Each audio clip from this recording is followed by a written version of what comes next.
keep your password complex and secure. For the past few weeks, there's been a lot of phishing attacks. The advantage we used to have in this part of the world in the past is we were not getting too much attention, but now we are getting a lot of attention. You will receive an SMS, you might click on it or just hover around it. It will be able to have access to your contact. I thought I need to click a link first. Hovering over the link these days is enough to get breached. I see a lot of people cover their cameras. They say they are protecting themselves. A lot of it is just selling FUD. What's FUD? Fear, uncertainty, and doubt. What do you think are the key issues that affect organizations' compliance? The Nigerian system is not fair on brand, so there's a lot of secrecy around sharing. That's why till today you will hear a rumor, Bank A got breached. Everybody knows it happened, but bank would never come out to agree, and nobody learns from it. Today, there's a lot of rush to go to market. There's a lot of rush to put services or solutions out. Security has been an afterthought for a while. How do you define digital trust to a layman? Digital trust to a layman is me trusting Elijah enough to put my card order details on his platform. So are you saying I shouldn't use my card details on the website? You can, but you need to see that they have. What are some tips that you could teach people right now? Some kind of cybersecurity first aid that everyone should do in order to stay safe on the internet? Let me go very general. First is, today's episode, I will be speaking to a good friend of mine. He's someone that I met, and I really found his story quite interesting because he's a tech founder, but he's not your typical tech founder. He plays in a very sensitive space. You know, I always ask people that we are building a lot of things with technology. You know, every single day, our lives are tied to our devices. Our lives are tied to our bank accounts. Everything runs on technology. But who protects us? Who protects the information we share? Who protects our accounts? Who ensures that we don't get susceptible to fraud? You know, and the person I'll be speaking to today is a cybersecurity expert whose organization specializes in helping organizations be protected and individuals be protected on the web. And we know that technology cannot be removed, right? It has come to stay. And there's no other option but for us to live on the internet. So this person I'm speaking to today is someone that has been able to help us or will be able to help us in our conversation today navigate the ideas of how he built a cybersecurity firm in this country, and how he has also helped organizations to also protect themselves and helped individuals also to protect themselves from any form of cybersecurity threats. I find it very interesting, and I hope you do too. Like, share, subscribe, and I promise you at the end of this video, you will actually have a lot of more questions to ask about this subject matter. Mr. Do we use misters these days? Yes, we do. We do. Gbolabo Awelewa. Yes. You're probably one of the few people that pronounce it right. Really? Mm-hmm. I tried. Okay, that's good. That's good. I try my best to be fully Nigerian. Yes. I try my best to be fully Nigerian. But I mean, I know you with the brand Cybervergent, right? And you've built a very strong career across cybersecurity and technology generally. But I think for the benefit of our audience, I would really like you to just give us a little background of your journey and where you are currently right now in the technology journey. Thank you very much, and thanks for having me here. It's always exciting, now talking about what we do or what I do and the journey so far, based on what we've been able to achieve. So I would say I started my career as a technology management specialist, as far back as being an IT administrator, system administrator, enterprise systems administrator, which is building, setting up infrastructure, then on towards setting up. By infrastructure, I'm talking about email system, domains, internet access, just those things you needed to set up a business or to succeed, technologically, drive your business back in the days, to now moving to, so I think the real journey started when I got a gig at InterSwitch, where it now became setting up critical infrastructure. So by critical, we're talking about transactional systems, high effective systems that need to be on and available 24/7. And the paranoia then was about, okay, we build, ensure developers can, host their services or applications effectively, and also ensure the infrastructure can be available 24/7. And it got to a point that, beyond building and setting up, you also decided to expose your service or infrastructure to the internet. And there are a lot of attack vectors that come through from there.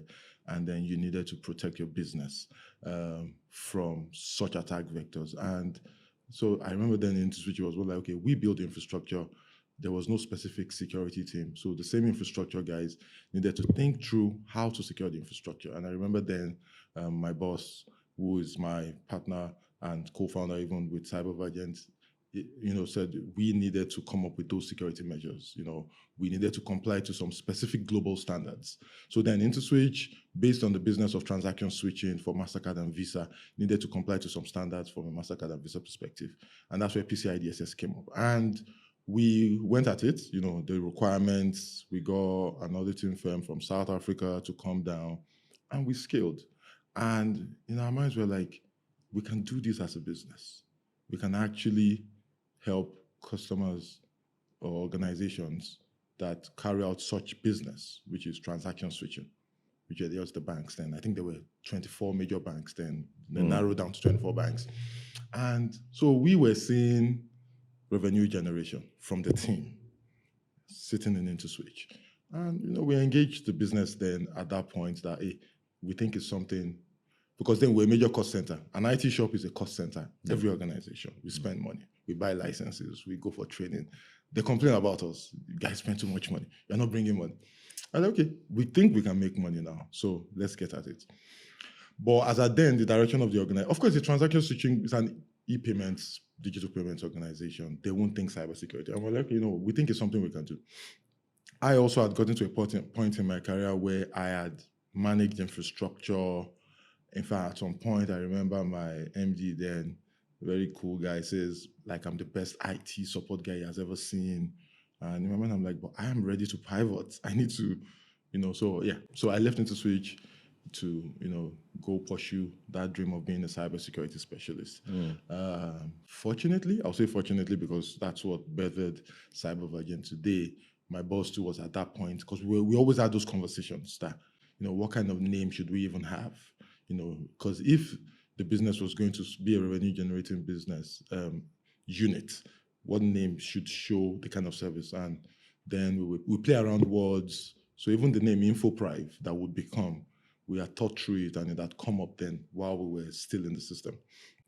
Anyway, after a year or two, after I left, he too, like, he has had it managing infrastructure, and it's time to secure what you are building. And not so many people were doing it then. Everybody was literally technology. What year was this? I left 2011.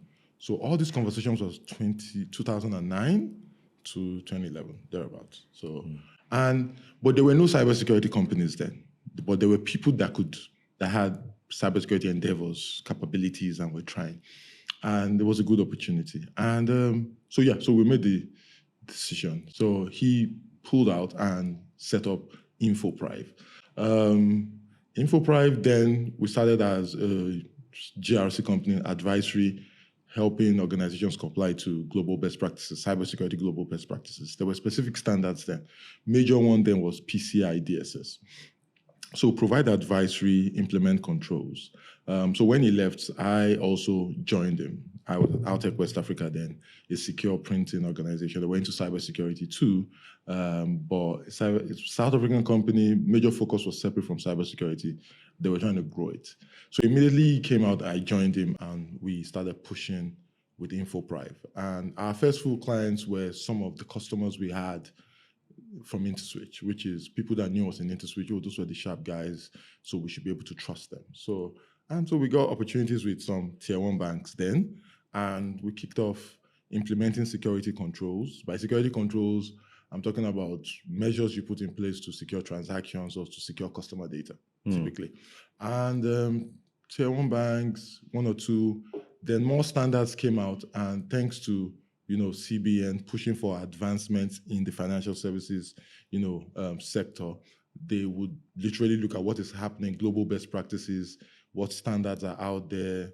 There were conversations around chip and pin or max stripe for cards, And so from a PCI perspective, financial services was moving from mark stripe to chip and pin, which was more secure and less prone to fraud.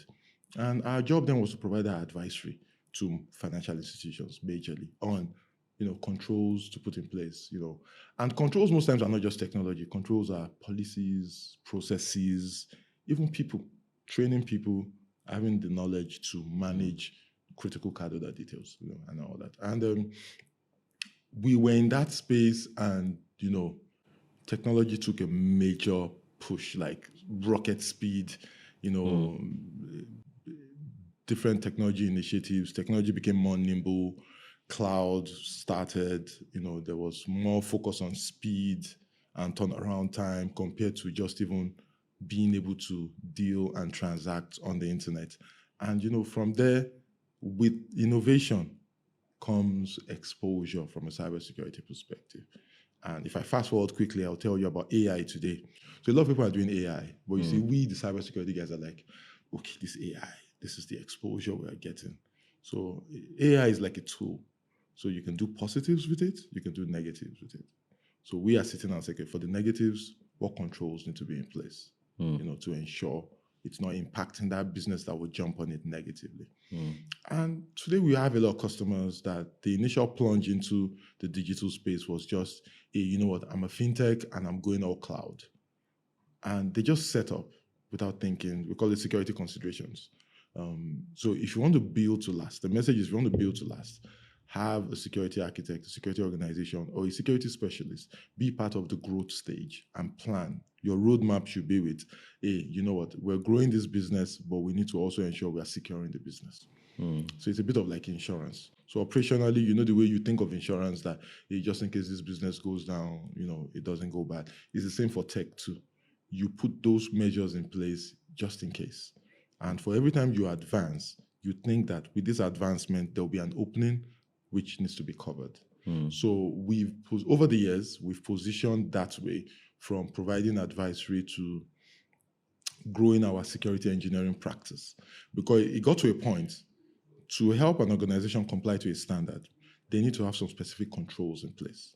So whether it's implementing a firewall or even regulating or monitoring the firewall usage, to every system in the organization, endpoint security, to protecting your web platforms with a web application firewall, to ensuring no bad actor can deny you of your service, DDoS today, denial of service. So specific controls are coming in. I was like, you know what? The initial gap was a lot of entities were engaging foreign firms, organizations, which is the actual OEMs, to implement and support them. But when there's an incident or an issue, to reach out to those OEMs would take maybe a day, possibly, +1. And you needed local partners to work with those OEMs to understand the products, the solutions and be implemented, to be able to implement it and even be able to provide first and second level support.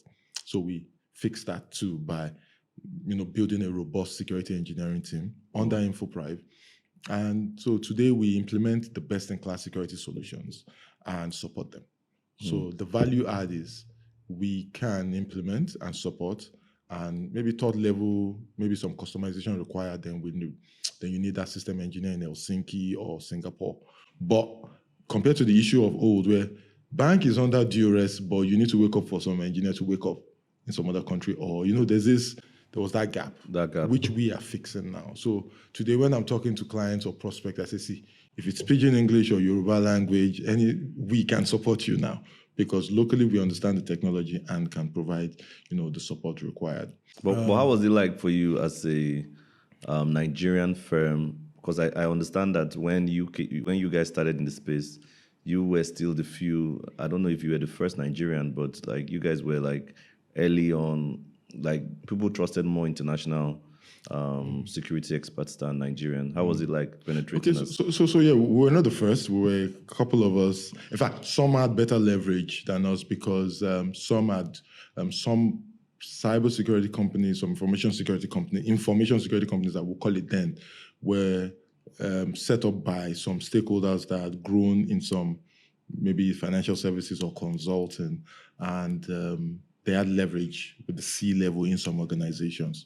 So I'll give you a typical example. Most tier 1 banks then won't even talk to us because if you're not the big four, PwC, KPMG, Ernst& Young, you probably don't know what you're doing. Or their board that would include possible foreigners won't believe the service is intact or the report you'll put out. And it was a bit of a challenge which we had to face, which successfully, we would say today we are sort of at par, and I remember entities like, Philips Consulting, where I worked, to at times would extend that to Big Five, so they join. And that's because also they had very good hands too. But today, a lot of indigenous firms have capped that, and we're at par from a service perspective. But I would still tell you that today, some organizations still have that vanity of the Big Four or a foreign entity being on their records, on their books to have done assessments. Well, I will also tell you that safely, there's a back channel where they come to the indigenous guy that knows how to do the work and ensure, they are secure effectively. So literally having multiple providers for a specific service. So yes, it was a challenge, but it helped us grow. It helped us have a bar to exceed, not a bar to meet. So it was more like, okay, we need to get to a point that my reports or my outcomes would be like the Big Four and even better, to give this C-level that comfort to use our service, which today we've achieved and more, to the extent that we are also sort of positioned to be a global player now, because a lot of our clients are in Africa, of course, a lot in West Africa. We've done a lot in East Africa this year, Congo, Kenya, Uganda. And and we've also set up, to be able to play in the US. So the Cybervergent Inc., US, Canada. So, but then we need to first, we're starting from home, ensure we've covered Nigeria, we're spreading into Africa, and then global comes, in the future. But I mean, you've been in the space for, if you say 2011 till now. 2012, yeah. 2012. Okay, well, from InfoPrive Cybervergent perspective, so 2012, yeah. 2012. But in the space, we would say 2009. 2009, okay. So which is Operation from that's almost 2 decades, really. Right. What are some significant shifts you've seen in the space, and how has that affected the way you guys approach digital trust? Are there certain crises that were pivotal moments that you could walk us through? Oh yes. So I would say from the schemes, by schemes now, I'm talking about MasterCard, Visa, which is from an industry perspective, pushing for a standard that, hey, you know what? Because even the PCI standard is the schemes that were behind it. Yeah. EMV, MasterCard, Visa, Euromoney. Euromoney. So they were the ones that pushed for it, that, hey, you need to comply to these standards. And to the regulators, which is central banks in different countries, aligning with the schemes that, hey, you know what, we can't just leave this to grow, we need to regulate it. And the cyber central bank, for example, for the Nigerian perspective, the CBN will come up with different regulations, to initially saying you guys should comply to PCI, to now having a blueprint. So today, the CBN has a blueprint of standards you should comply to, and there's a roadmap that, okay, as you grow, it's a bit organic, that you should have these things in place. So those were there. But there were a lot of inflection points, like you mentioned, too. A lot of fraud happening. And the question is, beyond having a fraud management solution, some of these things could have been stopped by having specific controls in place. What's been the craziest you've seen? You mean value from a fraud perspective locally? Yes. I think unfortunately, I can't call the name of the bank, because, yeah, but you could give us a case study. And so typical case study, and I think it was discovered this year, so I'm sure it started before this year, is the bank that is looking for about maybe 40 billion or so. Oh, yeah, I heard that story, yeah. So, and it didn't start today, it's a build-up. And aside from being a tier 1 organization, they've invested a lot in cybersecurity and other processes, But you see, there's that still one specific control that supersedes all. That's the human factor. The what? The human factor. So if you have a gate, the best gate in the world, and you have the best padlock, but the guy holding the keys to that padlock is a bit shysty, then you're still porous. So, and I think the situation with them is like most frauds issues where they lose a lot of revenue and it impacts the organization. It's the insider working with someone in the outside. So as long as there's an insider, and today we've termed it the insider threat, which organizations like Cybervergent are working with some of our customers to curb, is put specific controls in place, train your staff, put up processes that would make it difficult for the insider to succeed in perpetrating fraud or impacting your organization negatively. So, and it starts from a journey to, the country is hard, I need resources. Oh, why play this role? There's something I can get. Oh, there's this other guy that agrees with me and wants to work with me to put this control and stretch it or bring it down. Because when we do forensic assessments for some organizations, we discover that the players actually agree to, when you decide to switch off the CCTV or the alarms so we can move in, and then you switch it on and clear the audit trail, a lot of that happens. So the question now is, who do you trust? The question now is, how do you ensure that beyond trust, because also from a cybersecurity perspective, what we're recommending now is zero trust. So that's what I'm still hearing about. What's a zero trust environment? Zero trust means trust no one. Don't trust that guy. Always verify. At no point should you think, I trust him, he won't take that biscuit. Always verify. So the cameras would show whether it's taking the biscuit. You have a audit trail to know who came in last, just in case the person moved into a blind spot to take the biscuit. Who came in last? So audit trail. If audit trail fails, maybe a bit of physical security. Who came into the office today? So your thinking would be there is no chance that every layer of defense will be breached. Because first we would preach defense in depth, have specific layers of defense, and then we're saying it's not possible every layer will be breached. Once you give you a pointer to the next, and then you can investigate and know where to end. So again, like the recent popular one, they have started picking up, those players. They would recover funds. So you mean like most of this fraud that we see really did not have so much to do with the technology systems? It had to do more with the human factor. So the human factor played a lot. So if you hear hackers hacked into a bank and moved 20 billion, guy, yes. But it depends on the bank. If it's a fintech, so let me tell you how it works. Most fintechs from scratch, cloud-based automation, they do less with people. So yes, with a fintech, a lot of movement can happen. And I'll give you an example. Say a fintech does not have multiple factor authentication, which is maybe through a token or something, and the administrator's account was breached, and they get onto their system, manipulate the system, move funds. It's possible. But it's possible that what? That you can move a good number of funds without an insider person? Insider. Okay. To be honest, to be fair. Because it's fully cloud? Cloud and automation. Cloud and fully, they're not hybrid. There's complete technology. Like that fintech does not have a single server on ground, does not have a data center, does not even have a telco room. From scratch, they've built everything on a cloud infrastructure service provider, and all you need is a laptop and internet access, and you can access. So the question is, do you use two-factor to log onto your laptop? Do you use two-factor to log onto your platform?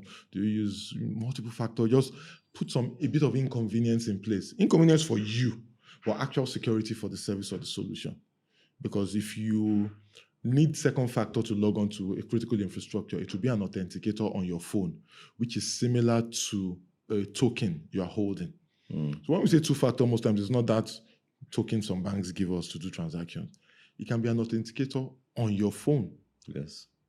And at times that's all you need to ensure you can't be breached. And that's why today you will see some social engineering schemes will tell you to share a code you saw on your phone to them to be able to now take it to the next level. When is this social engineering? Yes, because to get that code, you receive a call. So fast forward. You're talking about how they hack people's WhatsApp and the rest. Fantastic. the recent issues with WhatsApp hacks. Someone calls you, which secondary school did you go to? Christ the King's College. Oh, hi, Elijah, Christ the King, 92 sets group, blah, blah, blah. Oh, there's a meeting that should happen. I don't know if you received the invite, blah, blah, blah. So, no. And you've been busy. Maybe that's when you're rounding off on Tokumbo. Like, hey, I'm busy. Okay, you know what? There's a meeting. You're a bit enthusiastic. You're for your alumni. You want it to grow. Okay. There'll be a meeting this evening. If you've not gotten the invite, a code will show up on your phone. Share the code with me. That's it. It happened to me. It happened to you? You're kidding me. They used my secondary school group. And in my mind, I'm like, I don't even go to the meetings. I'm not so interested. But not like I'm not interested, but I hardly have time for the meetings. So the guy, and he was soft-spoken. So by the time we talked about the code, it triggered, and we've had a bit of people call me. Even Choma called me. In fact, she's gotten 2 people to call me about some fraud-related stuff that, can you help these people? And so people call me, and so I'm like, oh, this is what people are saying. So I saw the code. It actually popped up. So immediately popped up. I'm like, and I didn't have time to humor the guy, so I just ended the call. Then I put a post on my WhatsApp that, hey, guys, it's real. So after that, a couple more calls from different people from the same group. And so basically, someone in the group has been breached. They have the contact to everybody in the group, and they'll keep trying everybody else. That's it. You know the interesting part? The person in the group that was breached didn't speak up. So if there's anything I will put out today is, guys, if you've been breached, if you face, I know there's a shame factor. It's a bit embarrassing. However you want to do it, couch it in a way you like, but ensure people know that there's this exposure. The reason why they've been succeeding in different groups is the first person that was breached in the group did not communicate to the entire group that, hey guys, beware if you receive a call. And that's why you're hearing it from the outside now. So so that's how it is. The social engineering, and it's not just groups. A friend of mine has been breached before. They used his daughter's school. He's passionate about his daughter. Oh, we're from your so school. Share a pin. And the thing popped up, he shared it. So they would use, some have been prayer groups in church. I mean, there was one that the one they tried to do for me was in a political group. There you go. So it was during election period. Right. And it looked like we're trying to have like a secret meeting. So it felt kind of right, because I'm like, it always happens. I'm like, okay, are we, the way it's looking, maybe we want to have a secret political meeting, we need an access code so that nobody will enter, and it was just so deceptive. No, so to be honest, imagine you fell for that. No. It would have been too embarrassing for you. And yes, there's a chance you won't come up with the gist, and then other people. And No, but don't you think, I think a lot of people, the reason why they don't come up is that at that particular period, they are trying to recover their access to their digital devices, because maybe they've hacked their WhatsApp and they don't just have it. And then when they do it, they don't think that there's a threat to other people by them being hacked. So let me give you the example. Why I'm telling you this is, today, in the tech ecosystem, the biggest challenge we're having with organizations is the fact that we're not doing effective information sharing. Okay. And to be fair on the regulator, the CBN has been pushing that, let's do more information sharing, to the extent that a portal was set up and created for them to be able to share, incidences, so that the ecosystem can learn from it and be protected. Today it happens abroad. Tesco is breached, they will announce it. In South Africa, ShopRite was breached, it was announced. And they'll tell you how it happened. They'll also tell you the controls they've put in place. So literally, they're helping other people be proactive. Yeah. The difference in Nigeria is so organizations are getting breached, banks, financial services, fintechs, and to be fair on the CISOs, if their management says don't put it out, then it's don't put it out. Yeah. I think the Nigerian system is not fair on brand and brand equity, because they would always think if we come out, then it would impact the brand. So there's a lot of secrecy around sharing actual. That's why till today you will hear a rumor: Bank A got breached, Bank B. Everybody knows it happened. Everybody knows controls have been put in place, but bank would never come out to agree, and nobody learns from it. I mean, but so currently we're in the age of startups right now. I think we've gone past the golden age of, well, some people say we're still about to enter the golden age of startups in Nigeria. But what's one thing that you think technology companies can focus on to stay secure and to stay competitive? I mean, we have a whole lot of fintechs, to be sincere. I think if we don't have fintechs in this country, we should have at least maybe 200 No, or a lot 300. more than definitely. In fact, you'll be surprised covering a lot of sectors you've not even heard about. And most of these fintechs, the most critical staff they have are the development team. There's a head of engineering. There's a lot of team members. So what do you think they should focus on when building? If the head of engineering and the entire group of developers can build their technologies from a secure perspective, they would save the organization a lot of problem. Okay. So today, there's a service at Cybervergent that we're rolling out, which we've been doing throughout the year, is a lot of our customers and a lot of new prospects coming up. We're training their development team on secure coding best practices. It's the first line of defense. So basically, we are saying, as you are setting up this cup, build it for it not to break. So we're not thinking, if it breaks, how do we mend it? We're saying, let's work towards not breaking. It might break, but when it breaks, it won't be that bad. So if the developers can build from a secure coding perspective, which is whether it's from the OWASP 10 or some other specific controls, let the developer be the one to ask for controls. Have the mindset of building to last. I think there's a book like that. Yeah. Build to last. What I'm building this code, I don't want it to be breached. I'm building this solution and service, it must not face any fraud. So what controls should I put in place to ensure it doesn't happen? Today, there's a lot of rush to go to market. There's a lot of rush to put services or solutions out so that they can get subscribers, they can get, but what have you put in place to first protect your business, protect your customers, protect your funds, so you don't have to start facing lawsuits, paying customers back due to fraud.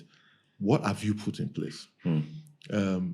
Security has been an afterthought for a while, but I would say that it's getting a lot of traction today. So a lot of people are building information security, cybersecurity practices into their roadmap as they grow. So we need to see more of that. And part of what we are doing at Cybervergent is, putting the awareness out there to existing customers. In fact, this year we've done a lot of secure coding best practices training for the developers. They are the center, the crux of the fintechs. They are the ones building the code, enhancing, innovating effectively. So we are telling the innovator, as you're innovating, think of security. And I think it's improving. And if we can continue to push that way, I mean, speaking about the fintechs, right? I think something that's quite prevalent right now is the whole cryptocurrency, blockchain system. How do you see this really affecting the future of cybersecurity? Do you think the blockchain is an effective tool to protect any? So yes, I do. I'm a crypto guy, right? So I really, I'm not sure the kind of effect I will get from saying this, but I've been doing Bitcoin, Ethereum from way back, at 2009. No, not that far. Maybe 2016. Okay. And that's quite still early, though. Yeah, so early stages, and I've seen it grow. I've seen the dump and the peaks, the dump. I've seen when a lot of bandwagon, those funny coins came up and they left again, and we're back to the organic growth. Today, the most secure fintechs are the ones that have built on the blockchain, or the ones that are moving their critical infrastructure to the blockchain. And to correct the notion, the assumption where people think just build on the blockchain and you're secure. No, there's still some configuration, there's some audit, some reviews, assessments that need to be done to ensure that that smart contract that you've set up is securely set up. So yes, blockchain is more secure. The analogy I can give is, when people came up with Linux systems being more secure than Windows, the popular operating system.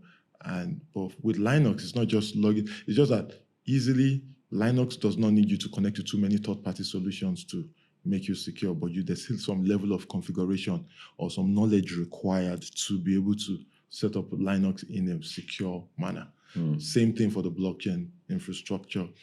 There's still some ways which is quite easier to achieve and less expensive also once you have the knowledge and the capacity to set it up. So why I'm saying this is we've had organizations in the usual way where everybody embraced cloud. We've had organizations that have embraced the blockchain, and we get to do like a blockchain security assessment for them and to just help them identify loopholes that they need to cover and controls they need to put in place, whether it's from a technology or a process perspective.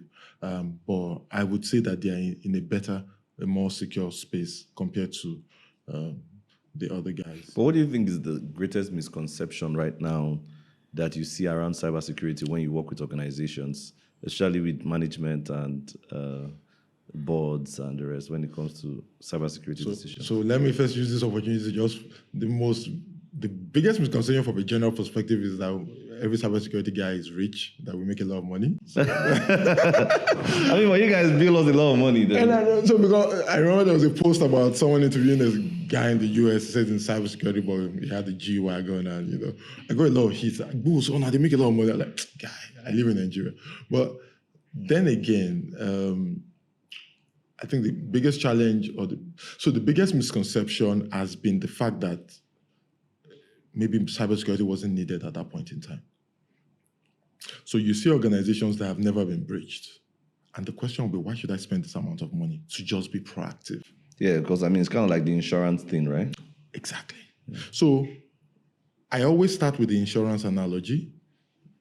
Some really smart leaders get it immediately and they roll with it.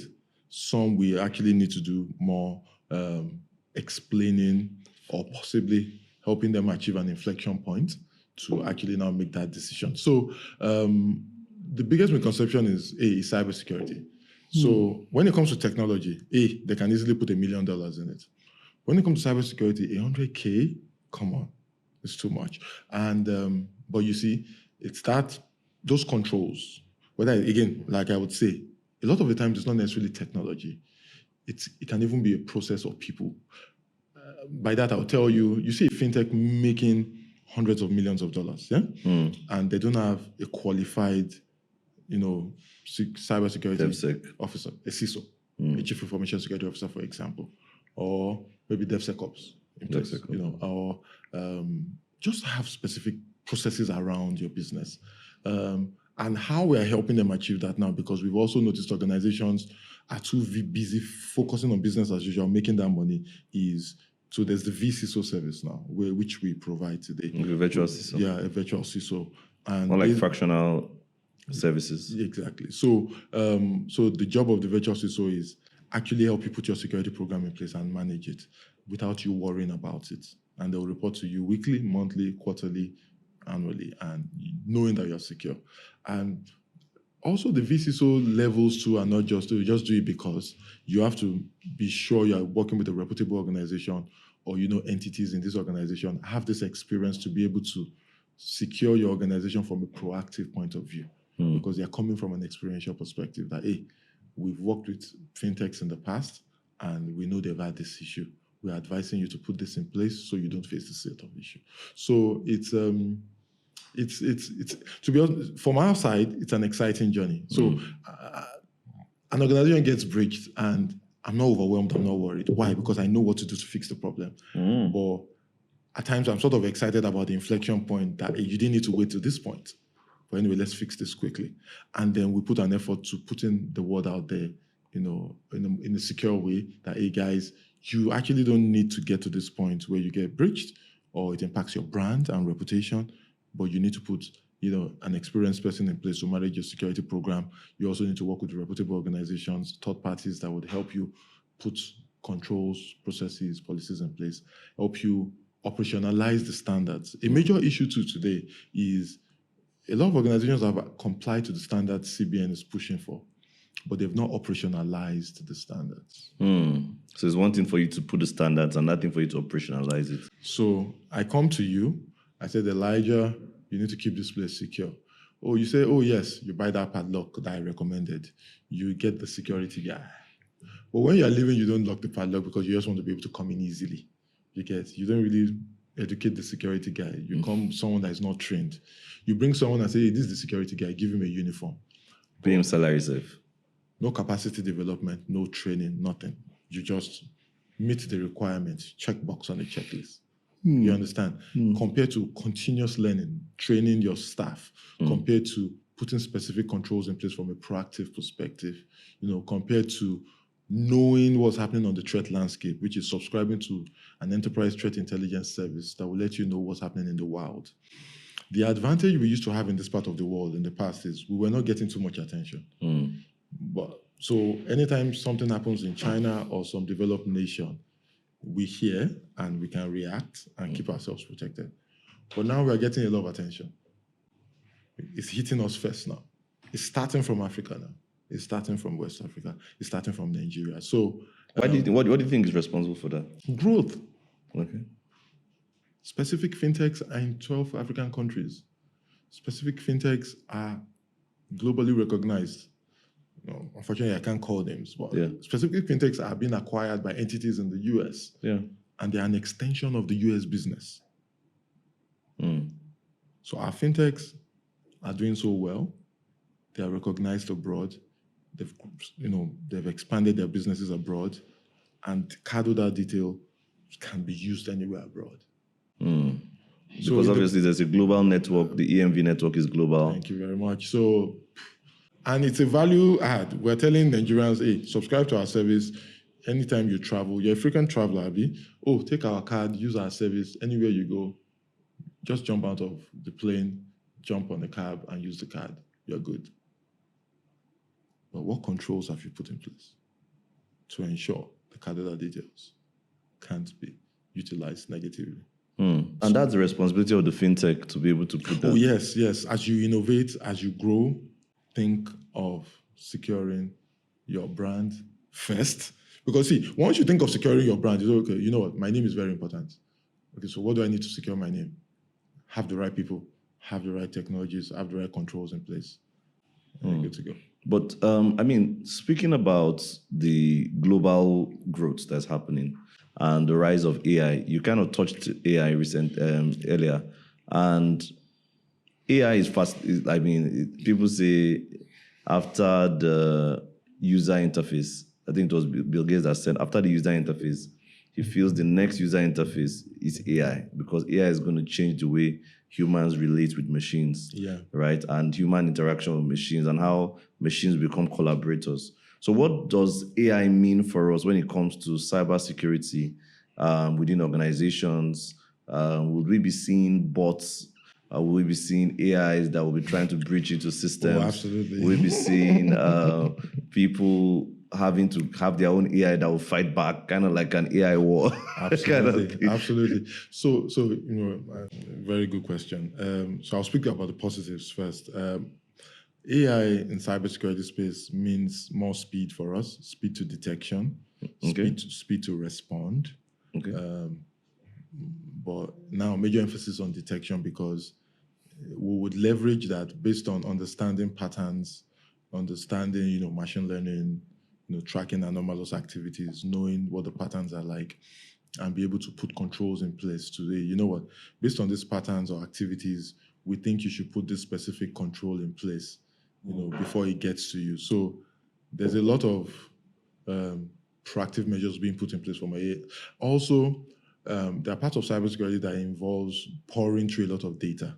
AI has made that easy, reducing false positives, helping you be able to identify a possible attack on time, helping you identify patterns on time, also helping you create effective threat models, quickly with the data you have.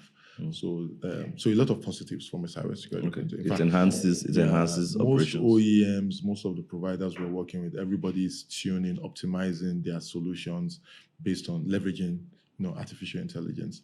But also for the negative parts, there's the impute validation bit. Yes, like you mentioned, there are the automated players automated attack vectors that can, consistently be looking for loopholes and potholes that can. So it's chatbots. The automation can be put in place to consistently socially engineer or send phishing emails and monitor your pattern. If you don't respond a particular way, they try another pattern. But the interesting part is it's all based on the data that is being fed. So, and from a cybersecurity perspective, we're already pushing for effective input validation. Even from remember one time people were putting maybe descriptives in their AI services and it will come up with black images and it's all input, which is a lot of making AI work for you is defined by the kind of data you put into it. True. Data collected. So a malicious imputer wants some specific outputs to upset a group of people. Say black images people, coming up when it's supposed to be a general purpose for some. So it's like putting in AI that anytime someone imputes, please share an image of a carpenter. Ensure it's black. There's a way. And then, so no matter anywhere in the world, if you're using that solution, say, drop an image of a carpenter fixing a chair or a mechanic, it will always be a black person, that kind of thing. And anytime I need a picture of a billionaire or a rich person, let it be a white person, that kind of stuff. So, and you'll see how it impacts, not just even technology, but cultures, it drives up sentiments, so the sentiment analysis around utilizing AI was a bit crazy initially, which is being corrected now. So, and I think the advantage of... But how do we process, there are people saying AI stealing people's identity and all of that kind of... So because the way that works is for a lot of providers leveraging AI, they just expose, they call it like a data lake, a lot of data. So the question is, do you really want to expose all that data? So you still need to limit the data you're putting out there to your AI engine. So it uses only what it needs. There's a lazy approach, expose all your data. Okay. Then he uses what he wants, but someone that has access to be able to use that engine can manipulate it to utilize the additional information it's exposed to. But from the input perspective, if you can ensure you validate the kind of inputs before it's processed, it helps. It goes a long way with, securing that utilization of artificial intelligence. What are some tips that you could teach people right now that we could all pay attention to, like some kind of cybersecurity first aid that everyone should do in order to stay safe on the internet? Okay, let me go very general. Yeah, I think what I'm saying is that so that people within who are not necessarily developers, what can they do to just protect themselves? I know. That's what I'm saying. Let me go very general. First is keep your password complex and secure. Let's even start from the password. So keep your password complex and secure. Look for a measure to be able to remember without writing it down. Unfortunately, we've gone beyond passwords. Now there's multi-factor authentication. Even on your WhatsApp, enable that second factor. Two-factor authentication. Just in case your phone gets breached, they don't have access to your account and your contact list. I'm sure for someone like you, your contact list is valuable. A lot of damage can happen. We had a client, a bank executive, that had people on his contact list that were even looking for favors from him. So imagine those people now receiving a message from him early in the morning that, oh, Mr. So and so, please, can you send me 500K? I need it for something. The guy wakes up, thank God, though, I've been trying to get this man's attention. He needs my help. Let me help him. And they send multiple people. So monies had gone out before they could stop it. And that's how it works. A mom or an elder in the family would reach out to people. As in, the attacker knows what they're doing to play on it. So you can't overestimate the importance of securing your contact list. So beyond complex passwords and beyond keeping your PIN secure, so don't give your PIN to your driver or your help or your assistant. If you have a card that you use for utilities, frequently change the password or the PIN when you have to. For your personal devices or solutions, yes, multiple factor authentication. On mobile devices, there are a lot of authenticators now that you can use. Even Gmail lets you put a second factor for your emails. So I would recommend second factor authentication where required. Also keep your password complex, keep it secure. There are a lot of phishing mails going out now. I was discussing with one of my customers, the CIO in one of the big fintechs, and he says his major concern is not even the organization because he's working to put controls, but he's worried about his family members. He's worried about friends, people that are not tech savvy. And he knows it's him they will call first when they are breached because he's a tech bro. Yes. So, and we discussed around evangelizing around the security awareness in churches, in mosques, everywhere possible to let people know that, hey, don't click on these emails, don't click on these links. Guess what? Not just even emails, SMS, especially for Android phones. You will receive an SMS, you might click on it or just hover around it and it would be able to have access to your contact. You're kidding me. There's a lot going on.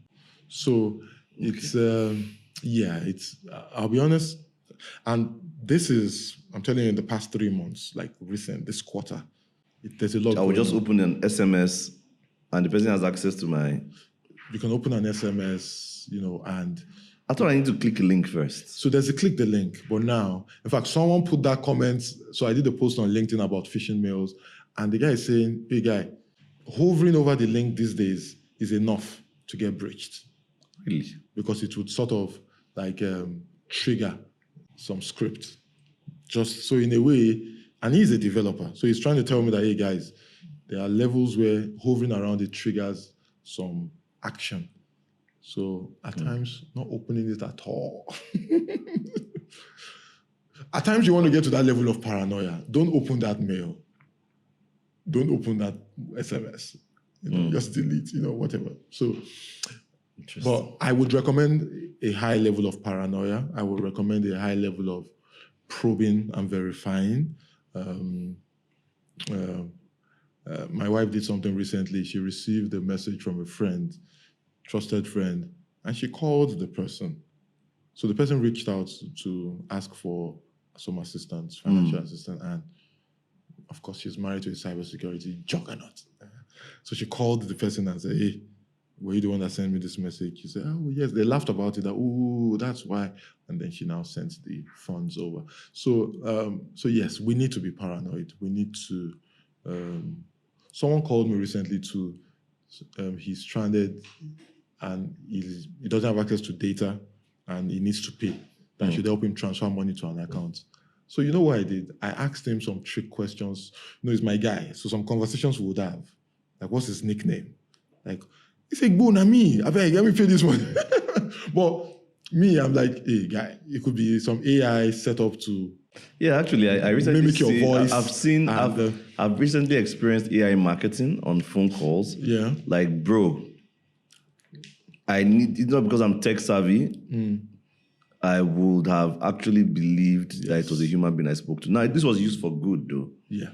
But, I think it's a school in the UK. They were trying to just get me. Yeah. But it was after the call I said, this was actually AI because I could tell that I made some responses that the thing kind of missed. Yes. But it was so good. Yeah. It keeps getting better. Yeah. It keeps getting better. So I messed with him a bit. I was like, guy, what's wrong with you? I said, guy, I'm sorry, I'm paranoid. Yeah. And then we discussed, or he said things that I know a bot won't be able to achieve. So I was like, okay, it's you. And then I sent the money to the account and then we moved on from it. So yeah, it's paranoia. I would recommend a good level of paranoia. So for example, it's the Ember period, end of year, a lot of events, a lot of programs. Yeah, I know. I think around this period, there's a high level of cybersecurity. Yeah, also, a lot of our customers will be rolling out programs to bring in more subscribers, to leverage one service or the other that would obviously help them grow their business. But a lot of people will be mimicking that too. So yeah, a good level of paranoia is required. And I like what some organizations are doing. They are part of, even the regulator is recommending that for them to do an awareness every now and then with regards to cybersecurity issues their business might be facing to protect their customers. So, But what do you think are the key issues that affect organizations' compliance with cybersecurity issues? so for the startup, I would say maybe budget. Yeah, typically, I think some will complain that it's quite expensive. So they've been tasked to comply to standards they can afford to comply to now. Some fintechs do better than the other because they get funding. But I would say budget is key. Because budget also leads to having resources in place. Some fintech can only afford to have developers now. They can't afford to have a control team, an audit team, an information security team, and talk of even putting information security controls in place. And I think that's why the regulator tries to ensure they comply to some standards before they get their approval. And even the approval in principle. So yes, budget plays a huge role. At Cybervergent, what we've tried to do to help. Do you guys have like a startup sandbox or something like that? No, so we have like a bouquet for startups. Oh, really? So basically, we've been with some of the OEMs. So it's two parts. We've been with some of the OEMs for about a decade, and they trust us, and we've brought a lot of business to them, and we've let them understand that to grow their business, they need to embrace the SME sector and have a budget for the SME sector. So whenever we engage them and can prove to them that this is a small and medium scale enterprise, we apply the SME bouquet sort of that is affordable, that helps them grow. We also let the SME know that this bouquet is a bit of a friends and family bouquet that will help you grow. We're not necessarily making so much from this, but we know you need this service. So that's one part. Another very futuristic, it's not futuristic, it's actually here, is we are building cybersecurity solutions now. In fact, that's what Cybervergent is about. There's a Cybervergent platform where we are providing solutions that would help organizations establish digital trust.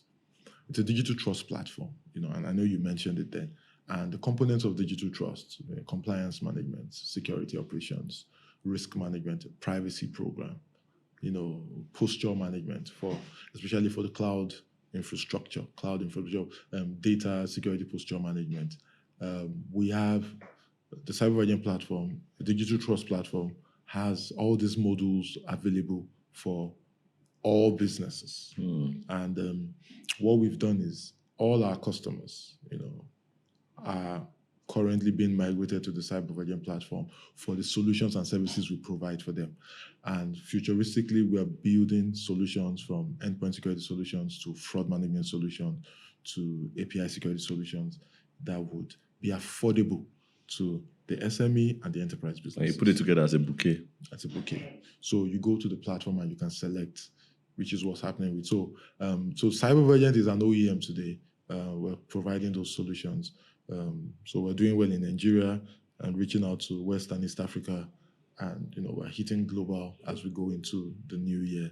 And what it's doing is the major target is Nigerian businesses, African businesses, and then to the world. So yeah. So, but when you speak about digital trust, what does digital trust mean? Like, how do you define digital trust to a layman? So, digital trust to a layman is me trusting Elijah enough to put my card order details on his platform to purchase a service or a solution. Okay.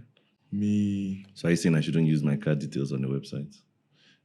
You can, but you need to see that they have, and I'll give you an example. So how do I know which platform to put my card details and which person to not? So today they will tell you that MasterCard will tell you once you see the MasterCard secure code, then you can trust that platform. Okay. Visa will tell you once you see Visa verified, you can trust that platform.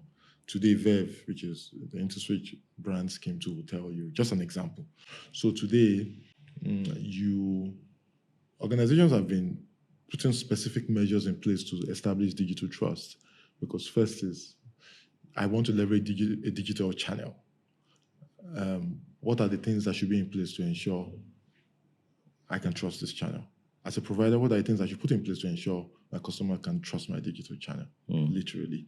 And for me, any provider that makes me go through the hoop of putting a second factor, I feel more confident that they know what they're doing, compared to the general user that wants to just enjoy a seamless through.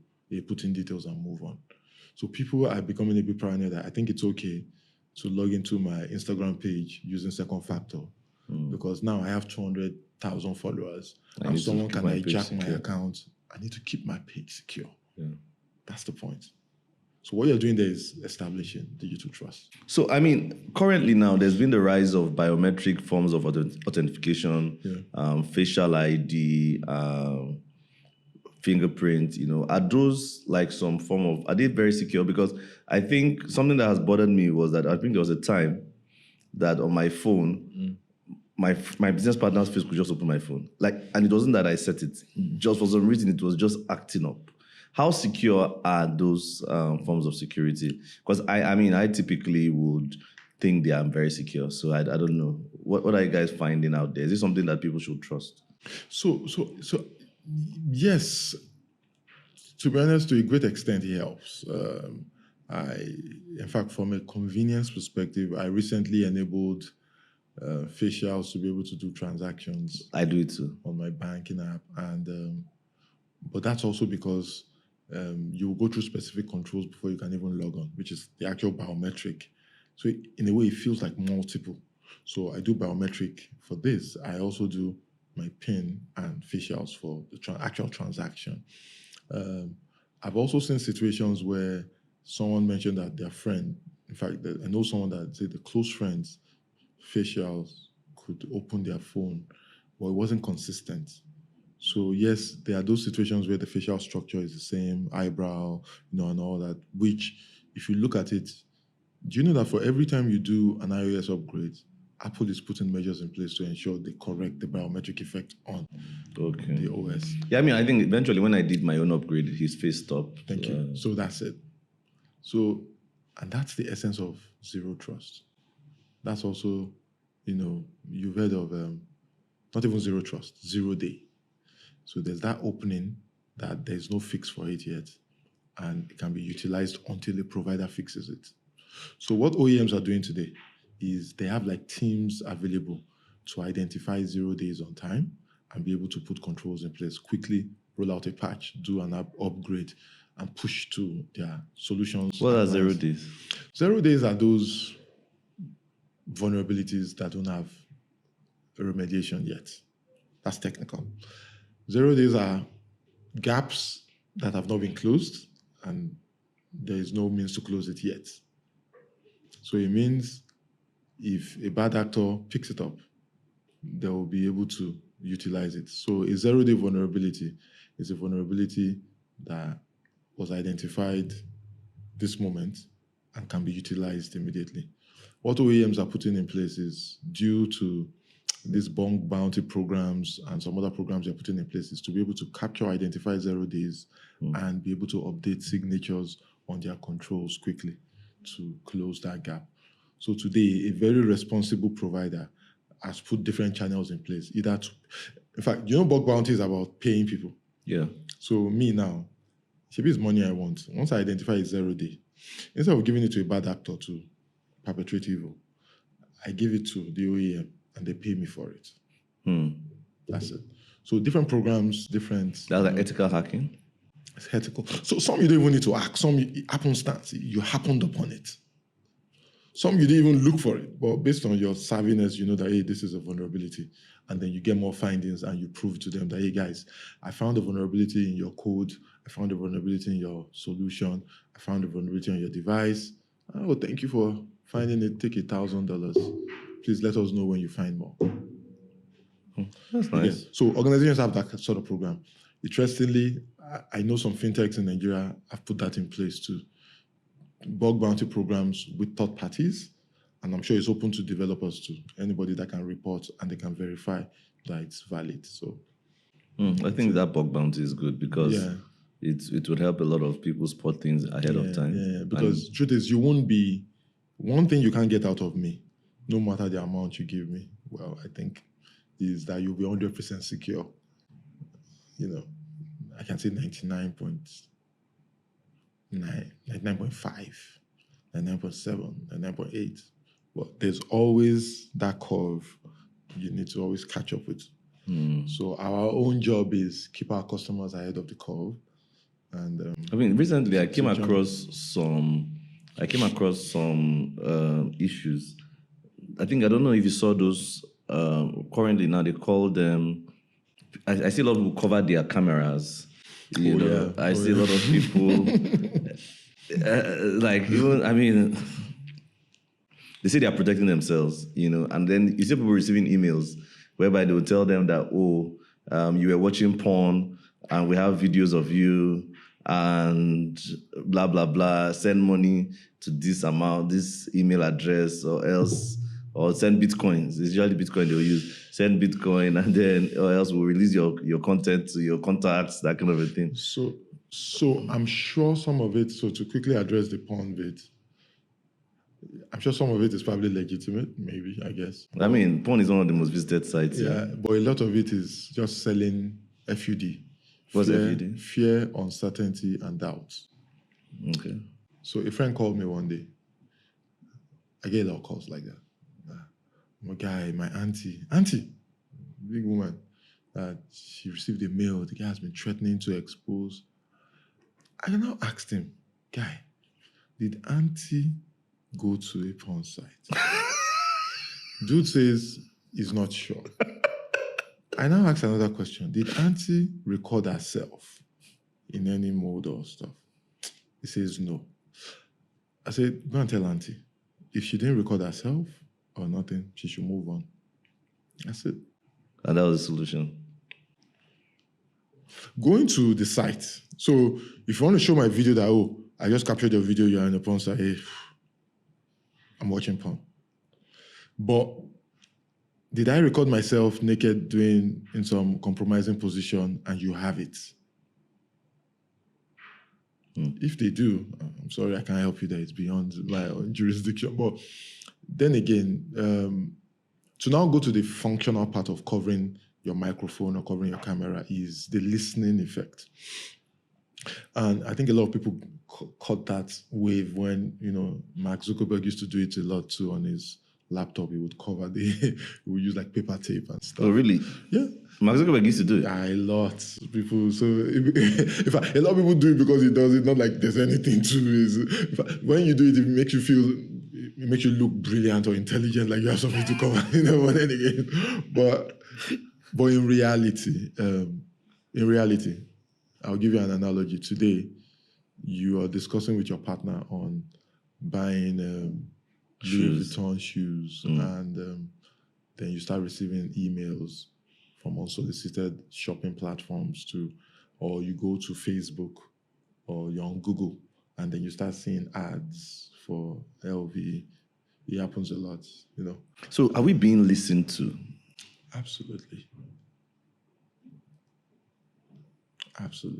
So you will notice specific entities face law enforcement or the government in their countries, and they're being probed with regards to listening into customers or how they are utilizing customer data, that the fact that they have some backdoor through their social media apps to the kind of information the customer is interacting with, and are utilizing such information for commercial purposes, either selling to a third party to engage them or... So, so that means covering my camera is not a bad thing then? No, not bad.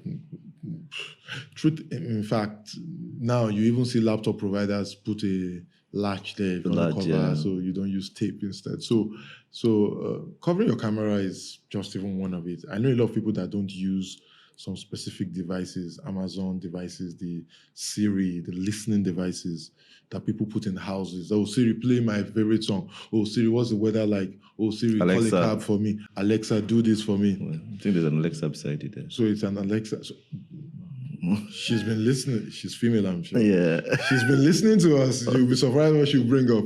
So yes, you feed it, and typically it's just AI, machine learning. You feed it some sort of data, and that data can be manipulated, utilized positively and negatively. So the commercial viability of the data you put there, one of it is being able to sell your details to people that want to put specific ads in your face. Albeit unsolicited, it has worked positively for some people. But some people can argue that you are stressing someone that doesn't have a strong mind to forcefully make them purchase or acquire something they didn't want. They were just processing and deliberating.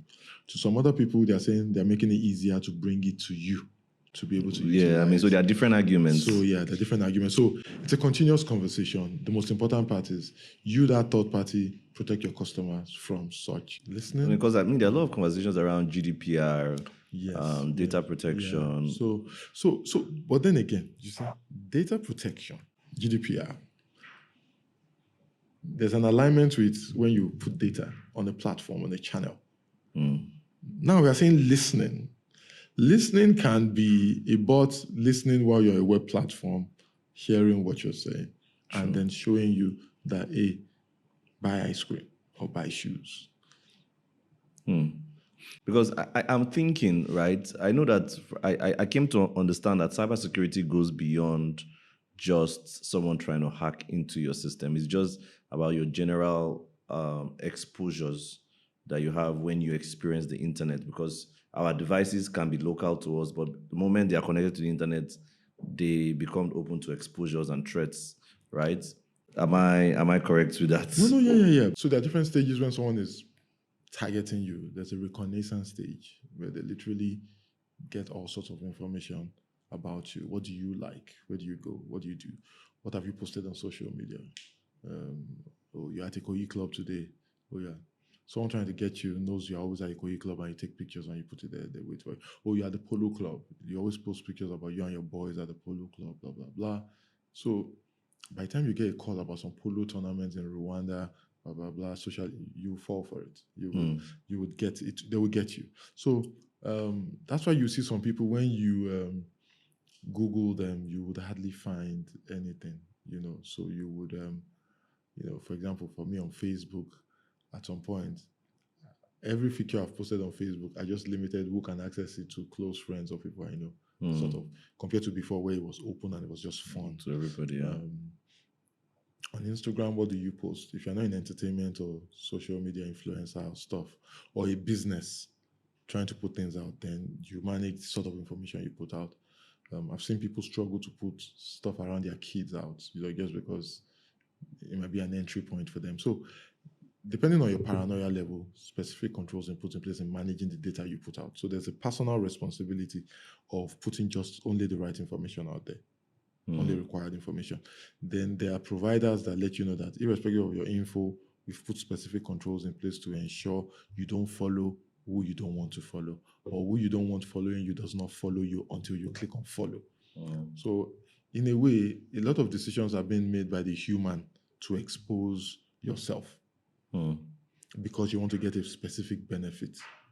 So that's why you see that you can't get access to this until you follow this or you do this. Yeah. You understand the risk, what it takes. Right? Just because I want to see this content, I've clicked on this and it means they can see mine.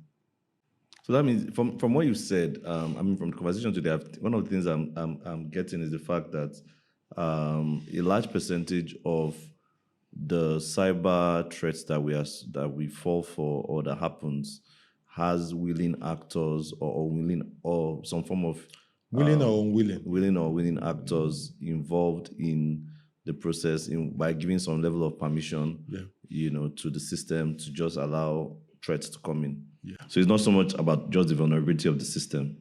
There's the vulnerability of the system, but for some sort of exposure, you need a willing and an unwilling actor. So, for example, there's a vulnerable system, but I need an unwilling participants to click on a link that they thought was legitimate to make me be able to gain access and now leverage on that vulnerability in the system.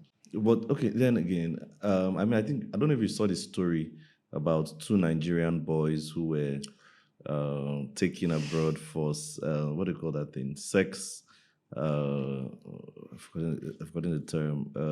In fact, sextortion now. Sextortion, yeah. So, before you continue, I woke up to a message from a friend that lives in Canada, and it says, Gbolabo, it looks like the BBC don't, because I do post, we have conversations around that, and it says, because he's looking at it like maybe the BBC should have engaged more of the local players to even get more information with regards to the dealings or the operations, how it happens in Nigeria, or the level of maturity from a security perspective.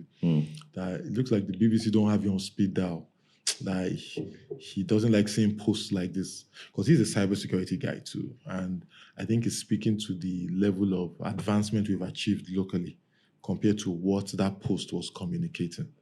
And I had seen the post weeks back, but I don't know, maybe it was brought forward again, and BBC did like. Yeah, I think I saw it more than weeks back. Exactly. I had seen it when it happened. Months, I think it's months. It's been so it's months. an old not post. Almost a year. So it's an old post, Yeah. which I think maybe someone that needs a break on BBC just needed to blow out on it and put stuff out there. But yeah.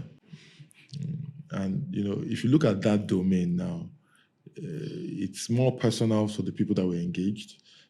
A good level of social engineering was put in place.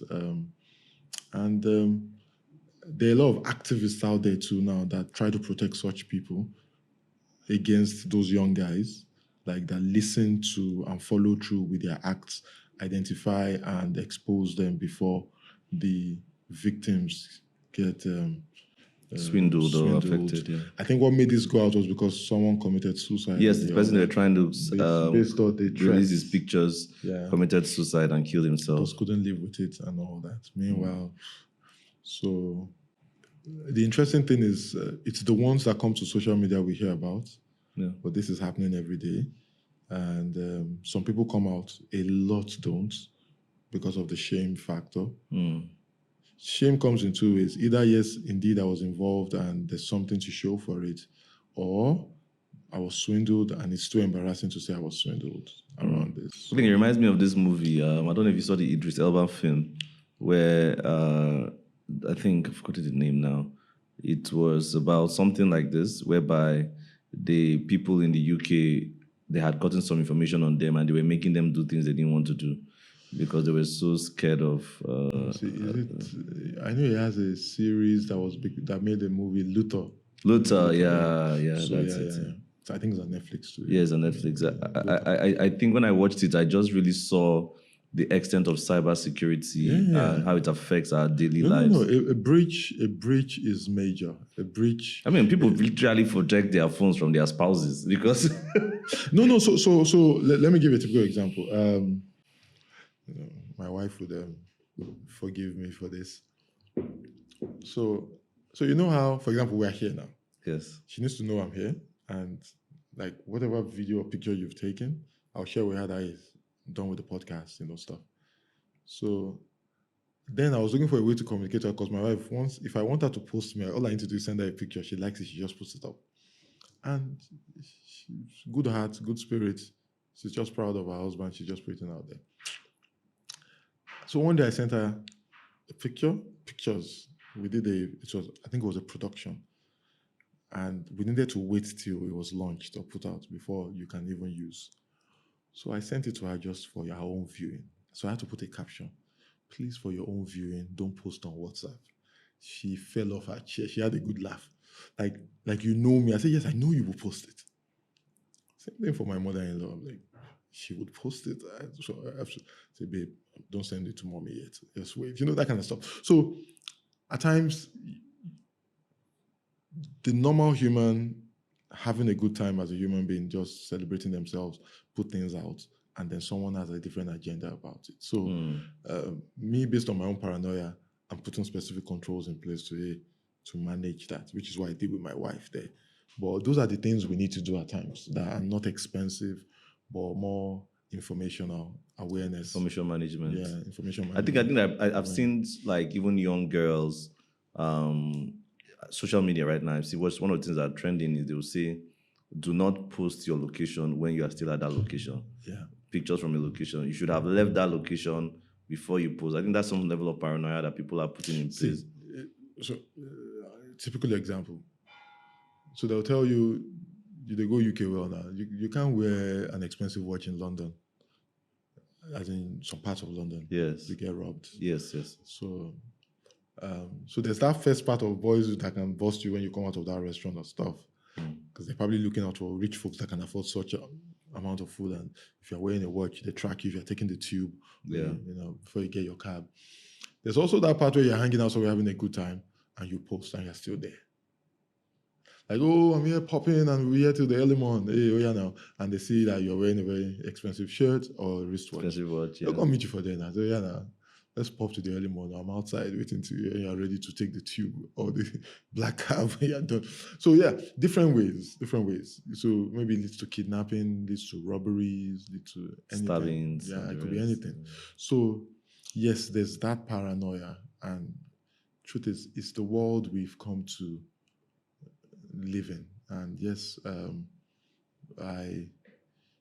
I personally have moved from a stage where I was super excited about social media, posting stuff to, and I'm telling you this from a vanity, I'm a very vain guy. I love taking pictures. But I can tell you only 2% of the pictures I take go on any platform, And yeah, luckily based on my work, I do a lot of public speaking, I come out a lot. So the only chance I get to now post is when it's work related. Like I can post this, I can do that. So, but yeah, it's a thing. It's something to worry about. It's something to be careful about, and it's the first level of control for every human being. Personally, managing the information you put out, it's really critical. And then, if it's for third parties, holding your third party responsible for how they manage your data or the information they collect from you. You're not just signing up on anything and giving any kind of permission. Which is where the standards come into play from a card holder data perspective. Do you think we are missing that in terms of African standards when it comes to this kind of... No. So to be honest, we're not. So the, here in Abuja, there's the NDPC. Yes. And getting complying to the NDPA, data privacy for Nigeria, which is like the GDPR in Europe, has gone a long way. Why? Because schools fall under it, hospitals fall under it. I'm sure restaurants that leverage tech will fall under it soon. So for schools that leverage technology to manage student information, parents' information, hospitals for health information for their staff. This is me telling you the kind of customers we have. So today, we have the gaming sector. So you just think, oh, Baba Ijebu, I'm gaming, gambling. No, they comply. Every gaming player, Nigeria Bet, they comply to some specific. So we have strong compliance. Data privacy. So the NDPC is doing an amazing job ensuring entities leveraging tech, collecting data, aligning with the privacy programs, or have a privacy program in place and are complying to the privacy standards required to. It can be better, but it's a good start. So, coming to your journey from a career perspective, if someone is looking to get into cybersecurity right now, what do you tell them to do? Be honest with yourself. Do you really want to be in cyber? So why I'm telling you that, why I'm starting with this is, so there have been a lot of bandwagon around you don't need tech to get into cybersecurity. And as a cybersecurity provider and employer, I've had situations where I've had to bring people in on the chance because they want to do cybersecurity, and I've seen them struggle for as long as 2 years. Why? Because they've not embraced the tech part of it. That, look, you can get into cybersecurity. So today, I have team members that studied accounting. As one of my sharpest staff today, she got a first class in accounting. Super bright, pivoted to cybersecurity, doing an amazing job. We have people that studied English. One of my best security engineers studied biz admin, joined our internship program, doing amazingly well. But they embraced the tech part of it. You know what? I need to know tech to secure tech. I need to know tech to regulate tech. So the advice would be, know your tech well, be paranoid about being a cybersecurity guy. Where that paranoia helps you is you would want to learn everything. Like you won't think knowing bare minimum, having the basics makes you skill. Because having a basic information security officer is that opening to a breach that will do bare minimum. No, you need to be paranoid. And to be paranoid, you need to consume a lot of information, know everything, and then just be proactive. And that applies to building your cybersecurity career. So wanting to write certifications, wanting to gain knowledge when you're in the environment, not just limiting to yourself to what's bare minimum, or enjoying the clout of being a cybersecurity guy. Because a lot of people are doing that today. On LinkedIn, a lot of people are posting what they don't know. A quick example. I interviewed someone that had cybersecurity capabilities that but didn't have, but was coming in for an internship, has potential. And I remember the person reached out to me on LinkedIn. So I didn't use the CV to interview the person. I went to the person's LinkedIn profile. The person had done some LinkedIn posts on some specific cybersecurity topics. So I was expecting the person to impress me. And so I asked questions based on that. And the person couldn't answer one question based on 2 or 3 posts they had put up on LinkedIn. But you know what I did? I still gave the person a chance. And I told the person that here at Cybervergent, we don't post what we don't know. A cybersecurity person, a good cybersecurity person knows their work. Stop posting. Don't go back to posting anything until you start knowing. And only post only the things you can defend and know. So there are a lot of people grandstanding out there, getting opportunities and exposing their employers because they don't have the capabilities, because they could do an amazing post. Also, there's ChatGPT. All you need to do is put a topic there and it will help you come up with an essay and you put it up on LinkedIn. People will respond, bands and all that. But do you really know what you've posted? So it's a sector that is in high demand. It's a sector that is in high demand. I don't think there's a month that passes by that I don't get a job offer and I respond, I know it's business I'm looking for. Give me business, And so yes, there's a high demand for security specialists. But to be honest, there's a lot of work that needs to be done to achieve it.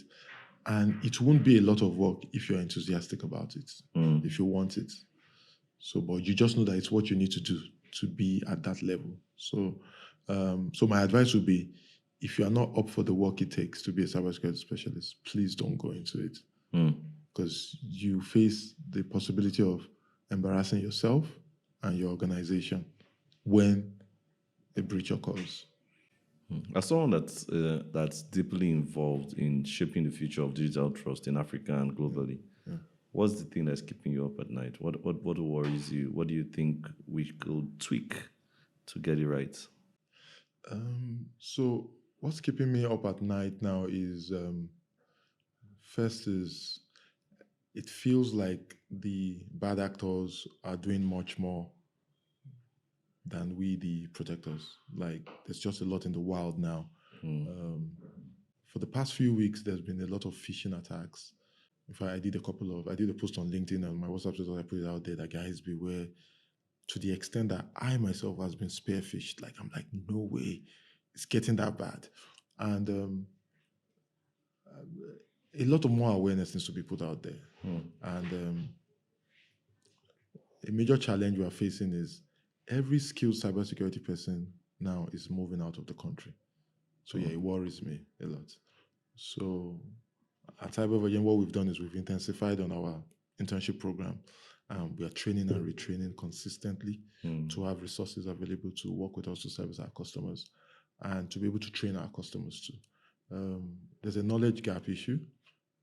There are a lot of mediocre cybersecurity people out there too, which you can't blame organizations for because they need people immediately.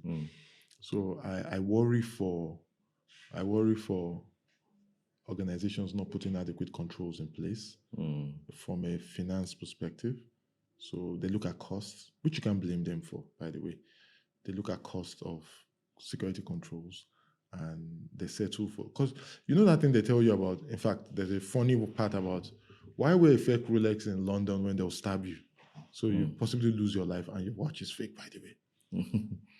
And so you put controls in place, but they're not adequate, and you still get breached. So you spend money. So you can as well just go the long haul of put adequate controls in place. A lot of people are hitting an inflection point before they make the right decision. We're putting a lot of effort in ensuring they don't have to. They be more proactive than wait for, your car to be bashed before you do comprehensive insurance. But I think it's a journey. So continuous awareness.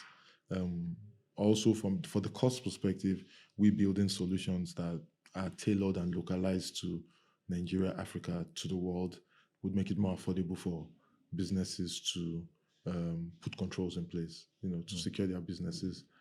So yes, we are worried. We're also being part of the solution. That's at Cybervergent. But is it enough?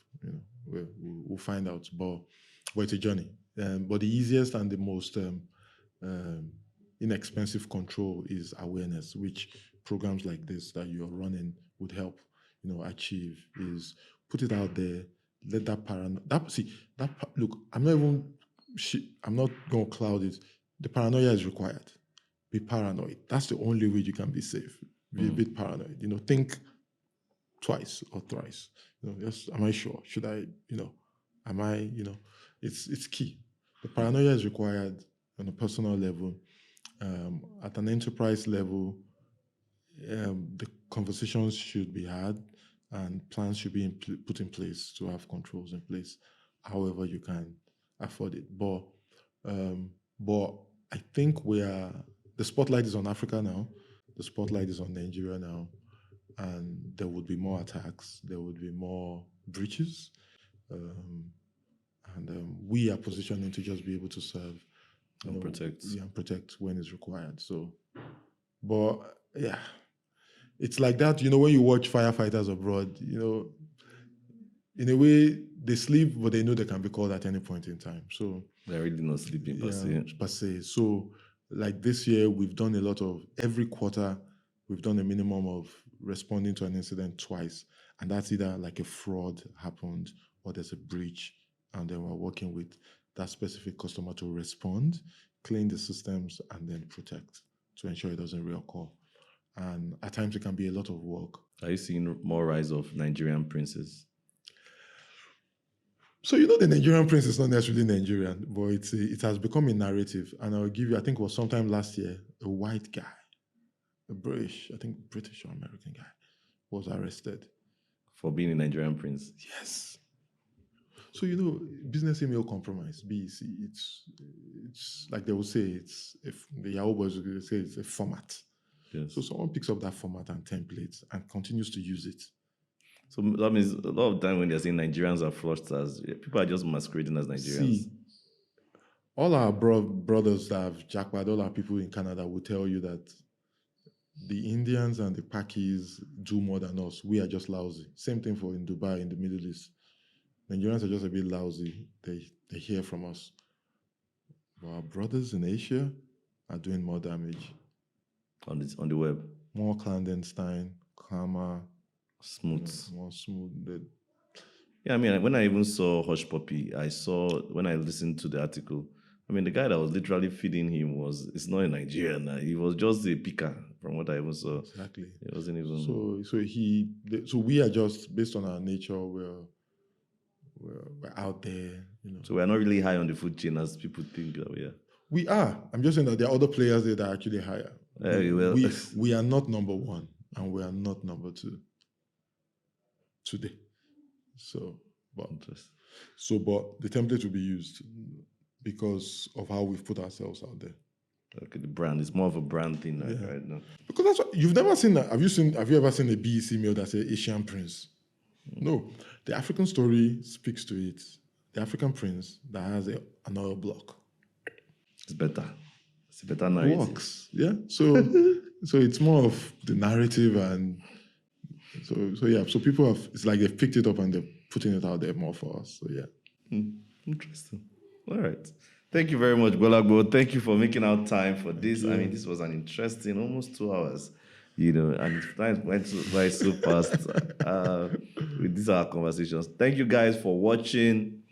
Um, if you have any questions, you want to connect with Gbolabo, his social media handles and his information are actually going to be in the description, so you could join there. But also make sure to share this video, make sure to like, make sure to subscribe, because the more likes, the more subscription, the more we could bring you awesome guests like this, because it shows that our channel has so much impact that good guests and good speakers will be willing to come on this show. I look forward to catching you on the next episode. Do have a wonderful day.